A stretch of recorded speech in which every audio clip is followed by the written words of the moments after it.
सावन के महीने में हरिद्वार यानी मायापुरी का विशेष महत्व बताया गया है। धार्मिक कथाओं के अनुसार सावन का पूरा महीना भगवान भोलेनाथ हरिद्वार की प्राचीन नगरी कनखल में वास करते हैं और अपने भक्तों के सभी दुख, कष्ट और परेशानियां हर लेते हैं। ऐसे में यदि श्रद्धालुओं द्वारा कनखल दक्षेश्वर महादेव मंदिर में भगवान भोलेनाथ के निमित्त पूजा अर्चना, अनुष्ठान आदि कार्य किए जाते हैं तो जीवन में होने वाली परेशानियों से छुटकारा मिल जाता है। यदि आप सावन के महीने में भोलेनाथ के निमित्त श्रद्धा भक्ति भाव से कोई भी धार्मिक कार्य करते हैं तो भोलेनाथ आपको उसका कई गुना फल देते हैं। भगवान भोलेनाथ सावन का पूरा महीना अपने ससुराल यानी कनखल के दक्षेश्वर महादेव मंदिर में वास करते हैं।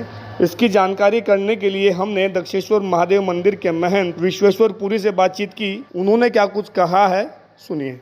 ये दक्षेश्वर महादेव मंदिर है।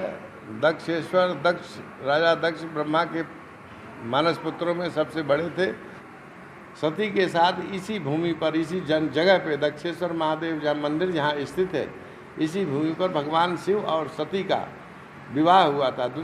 उस वक्त की कथाओं के अनुसार, शिव पुराण के अनुसार और अन्य कथाओं के अनुसार, भगवान शिव अपने ससुर से भगवान शिव का ज़्यादा मेल मिलाप नहीं था। भगवान शिव के ससुर भगवान शिव से चिढ़ते थे और ईर्ष्यावश भगवान शिव के बारे में अभद्र शब्दों का प्रयोग किया करते थे। तो शिव के साथ सती का जब विवाह हो गया तो कुछ ऐसी घटनाएं घटी कि राजा दक्ष ने यज्ञ किया और यज्ञ में भगवान शिव को आमंत्रित नहीं किया, किंतु पिता के घर में यज्ञ हो रहा है, इस सूचना के मिलने पर सती बिना बुलाए ही पिता के घर पर यज्ञ को देखने के लिए पहुंची। किंतु पिता के घर आने पर पिता द्वारा पुत्री का आतिथ्य या सत्कार नहीं किया गया और ये बात सती को बुरी लगी।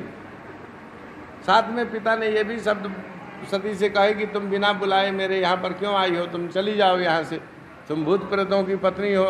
इस प्रकार से महादेव के प्रति बहुत ही अभद्र शब्दों का प्रयोग किया, जिसे एक सीमा तक तो सती ने सहन किया, किंतु उसके बाद जब पराकाष्ठा हो गई तो सती की सहन सीमा जवाब दे गई और क्रोधातिरेक में सती के शरीर से ही अग्नि प्रज्वलित हो गई, जिससे सती जलने लगी।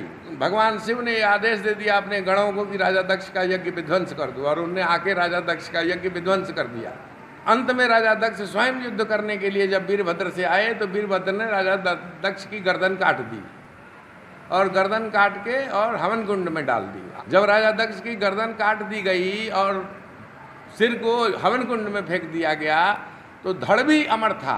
राजा दक्ष को अमरत्व का वरदान प्राप्त था, ब्रह्मा जी ने उन्हें अमर होने का वरदान दिया था।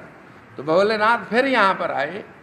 यहाँ पर आने के बाद उनने राजा दक्ष के उस कटे हुए धड़ में बकरे का मस्तक जोड़ दिया तो राजा दक्ष पुनः खड़े हो गए।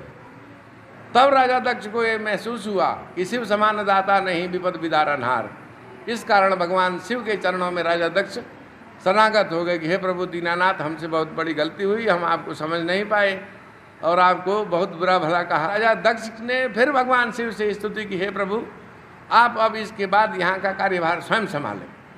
तो भगवान शिव ने उन्हें वरदान दिया कि हे राजा दक्ष, तुम्हारी गर्दन कटने के बाद तुम्हें मेरी महत्ता समझ में आई है, इसलिए आज के बाद मैं तुम्हारी इस कटी हुई धड़ के रूप में ही यहाँ विद्यमान रहूँगा और तुम्हारे ही नाम से जाना जाऊँगा। श्रावण के महीने में चूंकि सती के वियोग के कारण ये स्थितियां उत्पन्न हुई हैं और सती मौजूद नहीं है, इसलिए पुत्री की कमी को श्रावण के महीने में मैं यहीं निवास करके दूर करूंगा। और भगवान शिव यहाँ श्रावण के महीने में निवास करते हैं। मैं यहाँ का विगत 20 वर्षों से महंत हूँ।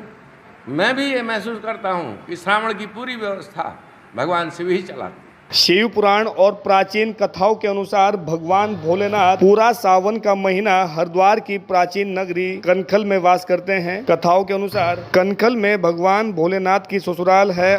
पूरा सावन का महीना भगवान भोलेनाथ कनखल के दक्षेश्वर महादेव मंदिर में वास करते हैं और अपने सभी भक्तों की मनोकामनाओं को पूर्ण करते हैं।